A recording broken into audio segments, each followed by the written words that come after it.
Okay. Well,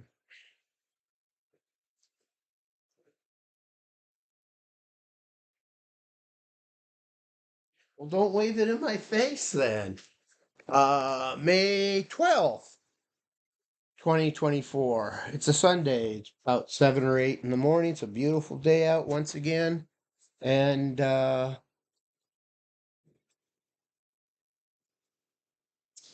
I've been reviewing smart contracts and such. And another perspective to take on this native cloud idea is we want to use multiple platforms. There'd probably be half a dozen platforms on a typical D app. Now, considering cybersecurity, the cloud, the Web3 is much more secure than Web 2.0, but it's not completely secure. And yeah, a big part of that problem is because the technology is open.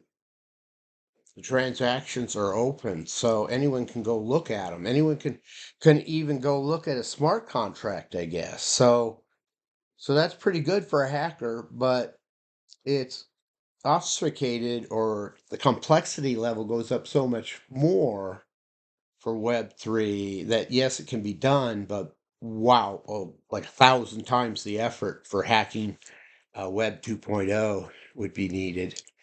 And not only do you need to use multiple platforms to get the services that you need, whatever that may be, um,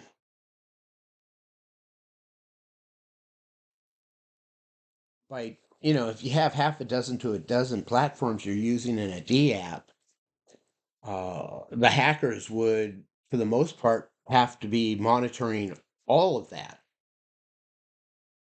all those platforms, or most of them anyhow, to really make any sense out of it, to be able to follow a path and say, "Aha, we got him."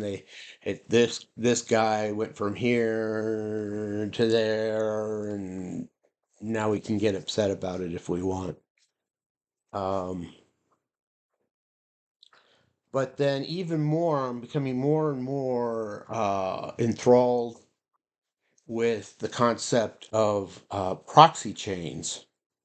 And so I think we should also default our systems to having proxy chains, which makes it even more, because not only would they have to be cognizant that this guy here has gone to here and done all this stuff, but they would have to capture each little link in the proxy chain.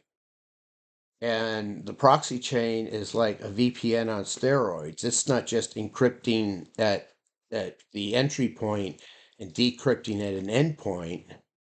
And if you capture packets in between and somehow decrypt them, you've got the information. So rather, from smart agent to smart agent, and that's what I'm working with today. Should our smart agents have the ability within them to do this micro VPN thing uh, between our agents? It's just we know we're going to be doing it, so why not just build it in? Or should there be an agent specifically to be that micro VPN, and it or similar to it gets called a lot? This might be where, once again, we may be looking at, well, we talked about kind of like a recursive function, applying that to D apps. So you have recursive D apps. In this case, would we have a recursive smart agent? Or do smart agents always have to have kind of like a path, or they more and more like the term chain?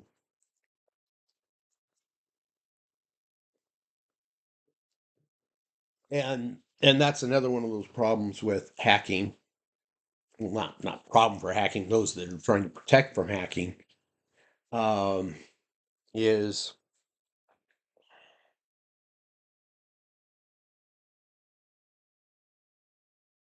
I don't know how I was going to put it, but basically you can follow breadcrumbs. That's what I was thinking of, the concept of breadcrumbs. What's the concept of breadcrumbs? And you see it in various places. I won't get into examples, but basically, it's taken from like the what is that story, Hansel and Gretel or whatever, where as you navigate through the uh, hierarchy of getting down to where you want to work, you can go back, or you have the path. So if you're like, I gotta work at a higher level or at a different level than where I am, you can see where you need to go, and you have probably a navigation link that will assist you. But so that's, if a hacker can figure that out, again, from point to point, they figured out the path that you used.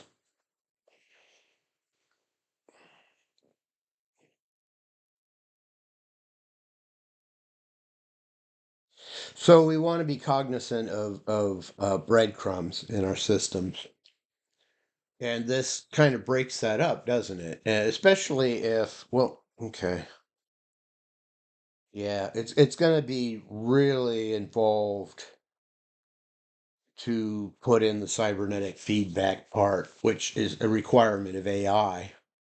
Um, because yeah, such things probably would have to use breadcrumbs. That is, it knows the history of where its piece and everything is. And so you can get this up and down kind of effect of distributing the wealth, so to speak, because like a DApp is like policy and project oriented, right? So, well, like a manager in a agent swarm or swarm of agents, the manager is probably the one to keep track and take in the earnings, take the income in. Oh, okay, we got paid this much, and you helped, you helped, you helped, you helped. So I need to send something, and we're using an economy to get this effect.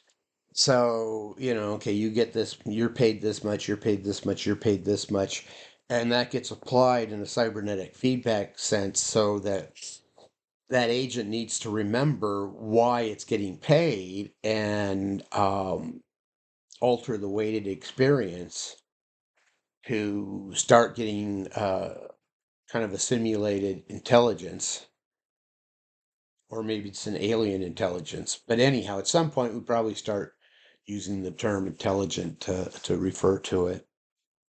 And again, that has to do with the self learning and all that desirable stuff we want. Um,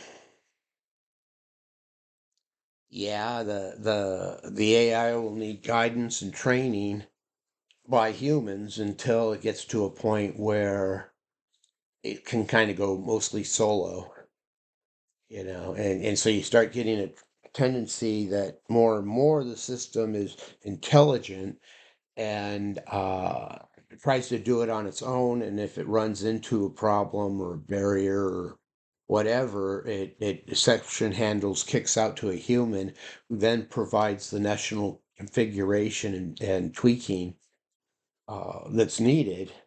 But that gets embedded into the history or experience of the system. And so logically, things get more and more optimized and more so the machine can do it. Whether it understands what it's doing or not is a whole nother subject. Because you think current AI understands what it's doing? It doesn't understand what it's doing. It's not intelligent. It's not, it is just matching patterns with patterns and using things like weighted experience to evolve, to get better and better. And that's what training is, right? To get the AI better and better. And And I would say that should be like an alpha phase at the very least, or at the very most, I should say. Um, and um, and yeah, it's just pattern matching, sophisticated pattern matching. We've got so much more capacity and we can go so much faster that we're working what appears to be magic, but it's still the same old thing.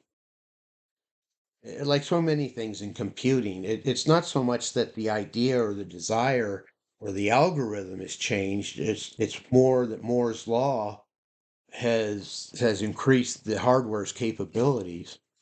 So yeah, that's a good thing to keep in mind. How long have I been yakking? 10 minutes? Let's bounce.